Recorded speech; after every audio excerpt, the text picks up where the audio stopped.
皆さんこんにちは。今回はWinter TV さんによるジェイソン・モロニー選手へのインタビューを翻訳しました。Winterさんはフィリピンの方で、フィリピン人ボクサーを中心に取り上げつつ、海外のボクサーについても試合の考察を行っています。今回の動画では、那須川天心選手、武井由樹選手、中谷潤人選手、そして井上尚弥選手についても話しています。それでは、早速見ていきましょう。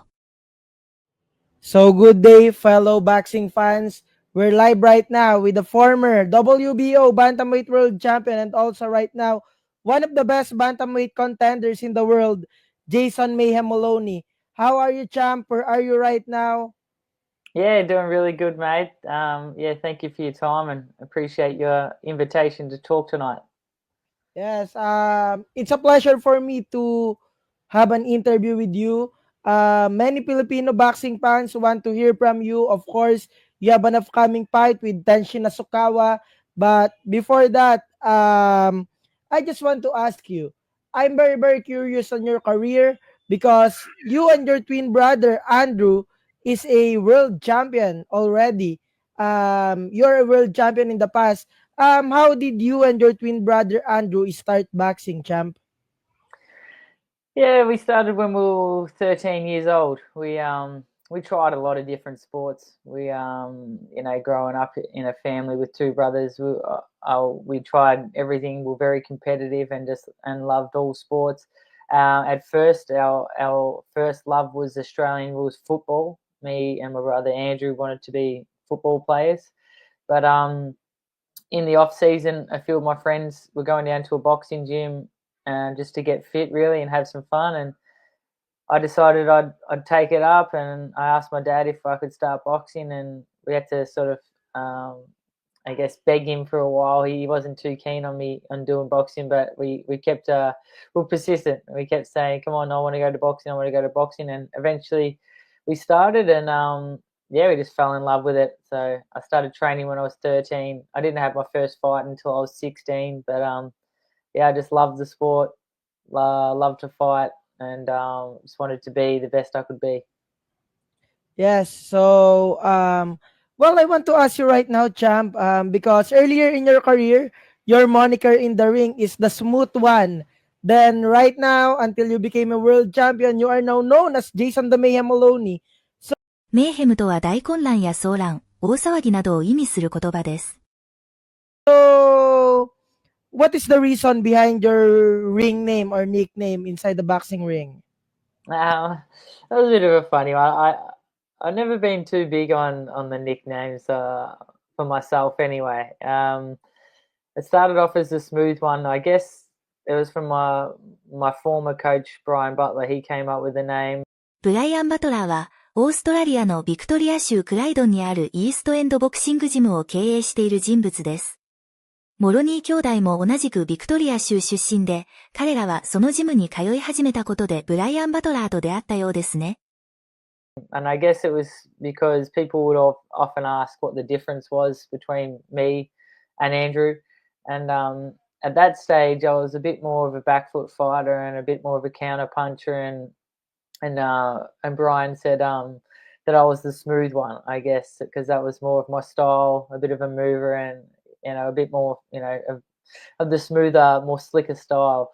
Whereas Andrew was more the aggressor back in those days, and he liked coming forward, and that's where that came from. And then I guess over time my style changed and I became a bit more aggressive and I guess added a few different areas to my game. And Mayhem just came about because my daughter Isla, I used to call her Mayhem Moloney, because I think when she was about 2 years old, I came home one day and the house was a mess. And my daughter just been causing mayhem and it just trashed the place. And I used to call her Isla Mayhem Moloney. And then I just thought that's a cool name. It rolls off the tongue. It works with Moloney. So, I stole it from my daughter. Well, sorry about that, champ. Just a little error on my connection. So I'm sorry about that. Nah, all good, all good. I want to repeat my question. I love your style. You're a stylish fighter, boxing outside, using your jab, footwork, and lateral movements. For you, how it is important that hit and not to get hit style? The science of boxing, how important is it? Yeah, that's always the ideal scenario, is to hit and not get hit, obviously. But I think it's important to be a bit of a well-rounded fighter that can adapt and can fight many different styles. As I said, early days, and I guess more of what come naturally to me was to box a bit more on the back foot and to bring my opponent onto my punches and counter punch a bit more. But I knew that I had to be strong in all areas, and sometimes you might need to go forward and be aggressive and be the aggressor. So it's something that I worked on, and it's probably now something that comes a bit more, I guess, natural to me now, and it's something I probably feel stronger going forward and being the aggressor. And I've always been such a fit fighter. I think I train very hard, and I'm always in great condition. So I like to be able to use that as a strength of mine, so that I can, put the pressure on, go forward and try and outwork my opponent, and I guess, get them into deep waters and break them down, because I don't think there's many fighters that can go the full 12 rounds at the pace that I can. So I like to try and push that and use my strength there. So now, if I have to, I can box and I can move, and that was probably something that I did in the fight with Astrolabio. I boxed and moved a bit more against him. I hurt my hand really bad in early in that fight, and I guess it was more beneficial for me to be able to box and move and not sort of get in too much of a war with him. But if I have to, I love going forward and fighting and going to war. But I think it's important that you can do a bit of everything. Yes, so speaking of Astrolabio, champ, he is my countryman, Vincent Astrolabio in the Philippines. Actually, he is one of the favorite fighter here in the Philippines as of the moment. They said that this guy, Vincent Astrolabio, is one of the front runners to win a world title. So he will be back in February after suffering a loss against Junto Nakatani. So I want to ask you, champ, you won the WBO Bantamweight world title in your third attempt against Astrolabio. How does it feel that you won the world title for the first time? Yeah, that was obviously an amazing feeling, becoming world champion. I think every fighter's dream is to become a world champion. So to achieve that was something that was, so special to me, and a really proud moment of my life, for me and for my family and for my team and for everyone that supported me along the way. And as you touched on, I'd had 2 previous attempts prior to that and had fallen short. So it was really, really satisfying to finally achieve that dream. It was something that I'd chased for so long. I've been boxing for 20 years now, and to, I guess, reach the top of the mountain and become a world champion was very, very satisfying. It was a great, very hard fight against Astrolabio. I think he's a very good fighter, a very strong puncher. And I'm sure his time would come again. I was looking forward to seeing his fight with Nakatani. I thought that he would have a good fight with Nakatani and really push him. And I was looking forward to seeing how that one went. But obviously ended very early in the fight with the body shot. But look, good luck to him. I wish him all the best. So my next question for you, champ, is this is one of my favorite fight of you against Saul Sanchez, your first world title defense. Actually, this one is an impressive performance for you as you are involved in a firefight and the fight of the year contender. How did you finish the fight until the end in an impressive way, considering the big cut you suffered on the fight?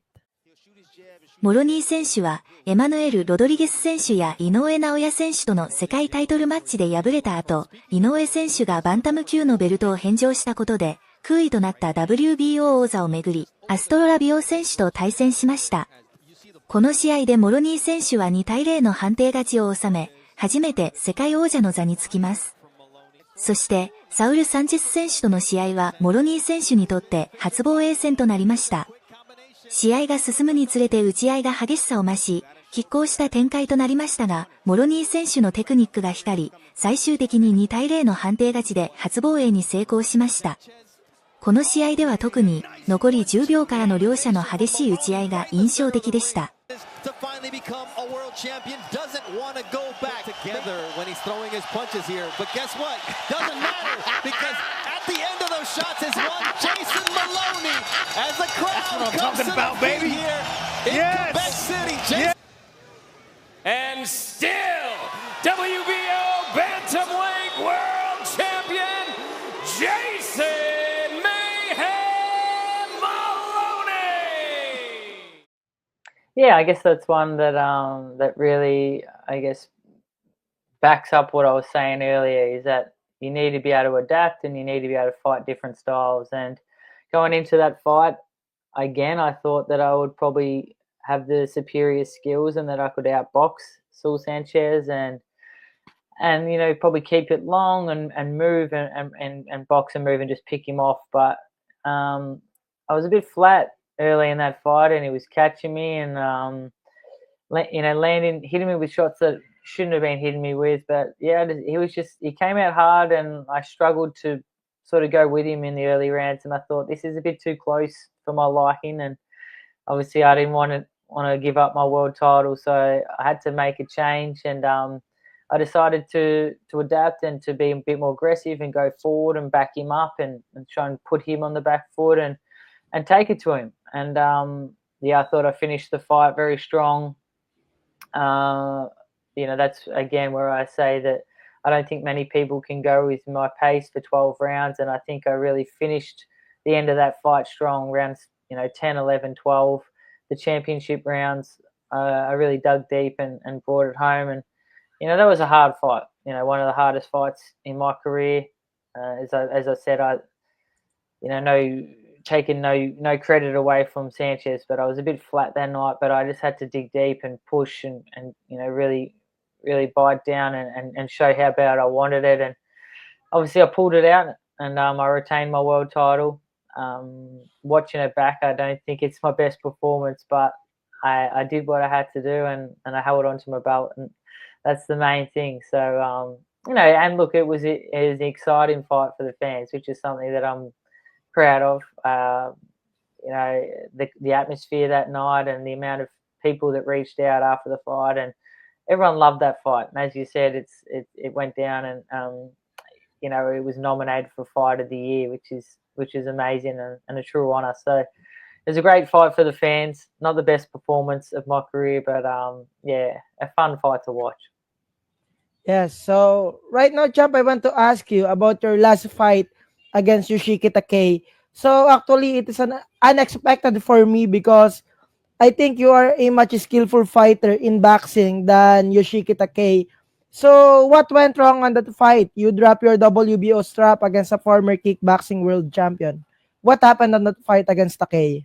Yeah, it's just a bad performance. You know, look, he was a tricky guy, tricky style. Maybe coming from that kickboxing background, maybe he was a little bit more unorthodox and awkward than what I would have imagined. But look, I just got it wrong. I'd only fought one southpaw in 10 years going into that fight, and I did a lot of good sparring in the lead up, but still when I got in the ring, I was still struggling to make the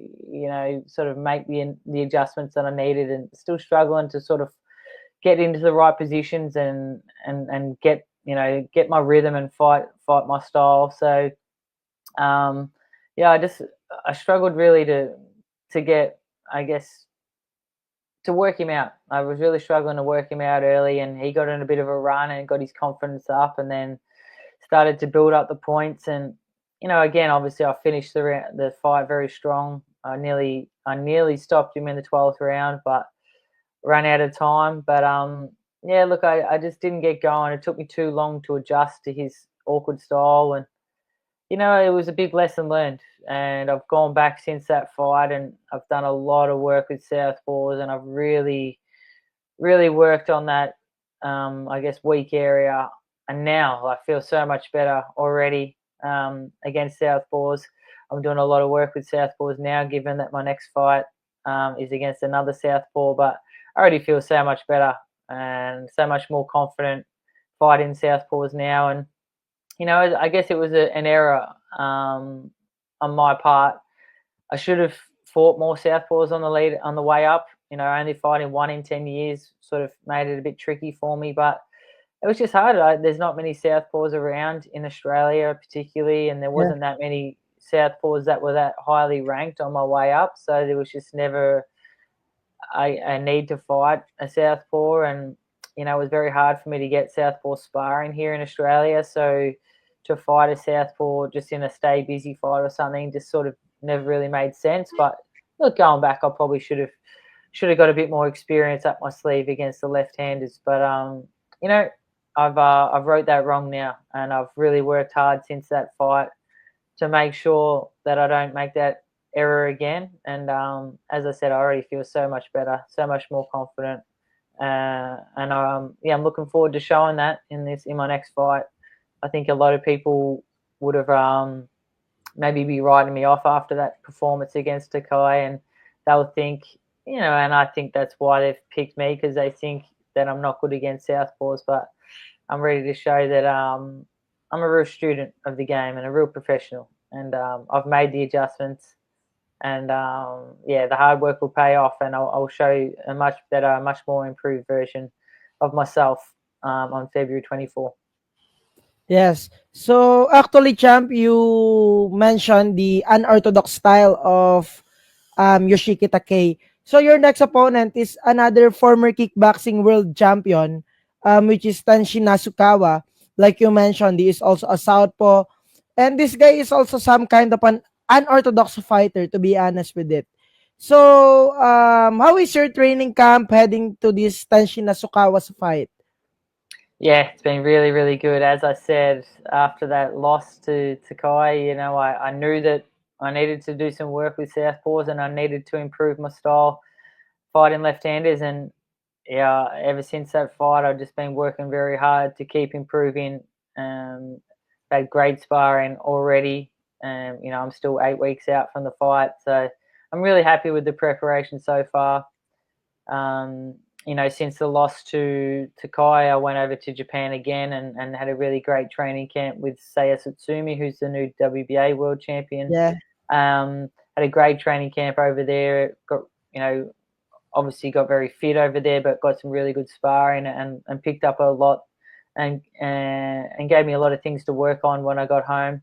And then I went and had another training camp with Sam Goodman, who was supposed to be fighting Naoya Inoue on Christmas Eve, but he was cut, so the fight has been postponed. But had some great rounds with him too. And then since I got home, I've had some great southpaw sparring over the last 3 or 4 weeks, and I'm feeling really good already.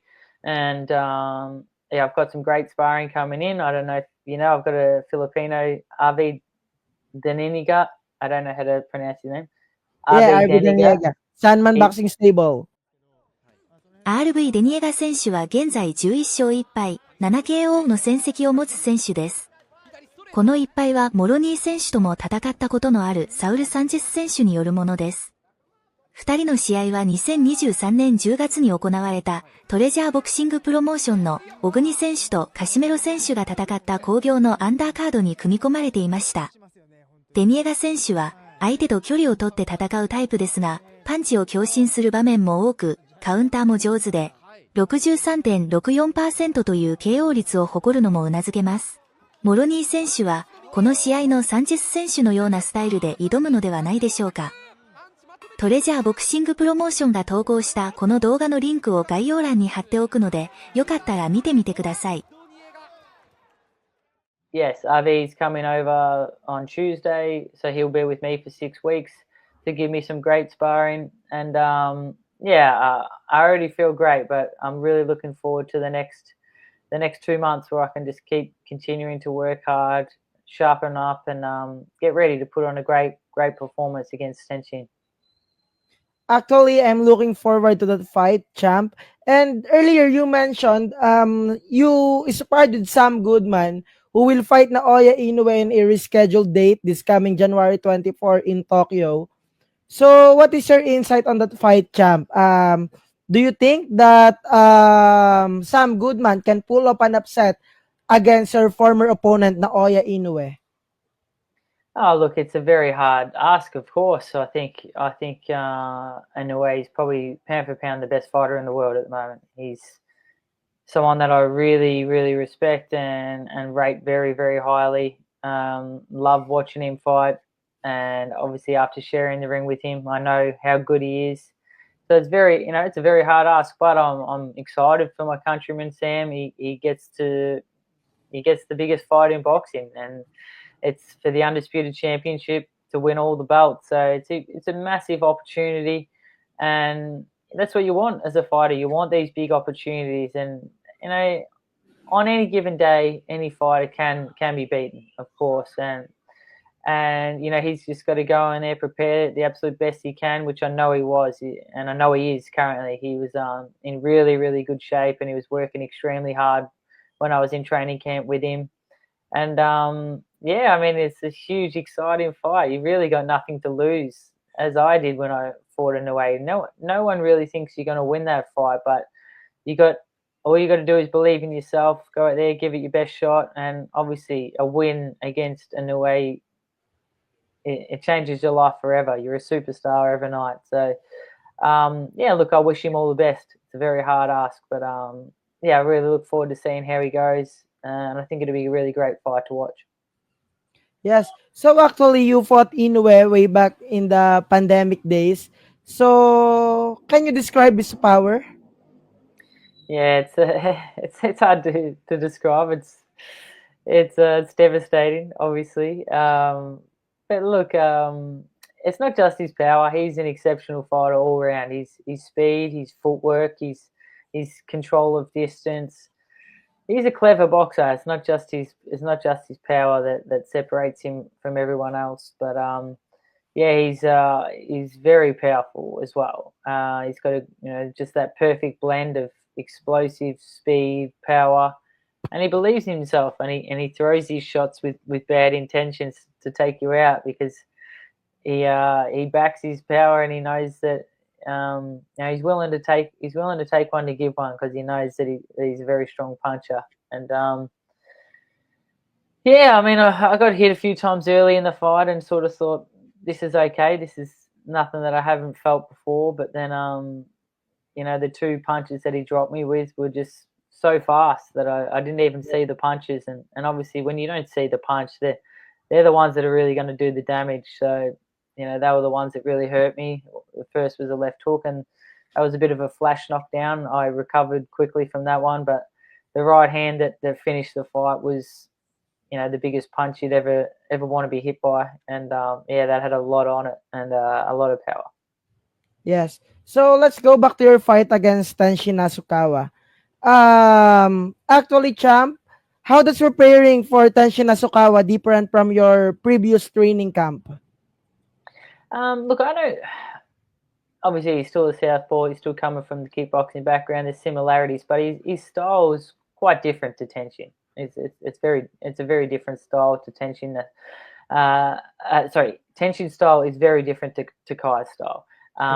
He's not as tall, he's not as long, he's not as rangy, his feet aren't as spread. He doesn't have the same sort of style. So there's differences there. But for me, it's just about improving myself as a fighter. And as I said, obviously, I knew after the loss to Kai that I had a lot of areas to work on, and I've been working hard, and I'm already feeling so much more confident and so much better, and already added a lot of tricks to my game against the left-handers, and I really feel like I've started to work them out really well. And I'm really, really looking forward to getting in there and showing my improvements, because I know that people probably think that you can't teach an old dog new tricks, and at 33 they think that I can't improve much more, but I have, and I'm looking forward to showing that. I think you will gonna give him a hard fight, and I think you are the first legitimate contender and the former world champion that will gonna face him, champ. And many boxing fans knows that. And actually, champ, I want to ask you on this one. Do you see any weak side or weaknesses on your opponent, Tenshin Nasukawa, that you can take advantage on the fight?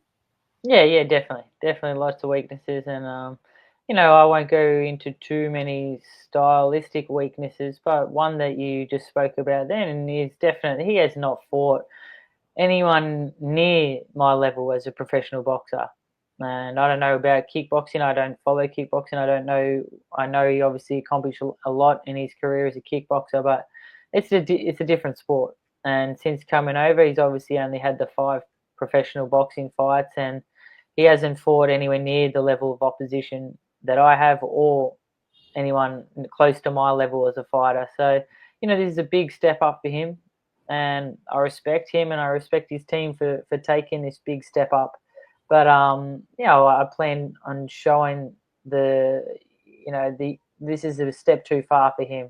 And I'm going to use all my experience and all my skills, and I'm going to show him that there's levels, and he's not ready for this level. So I'm training hard to make sure that I produce the performance that I know I'm capable of.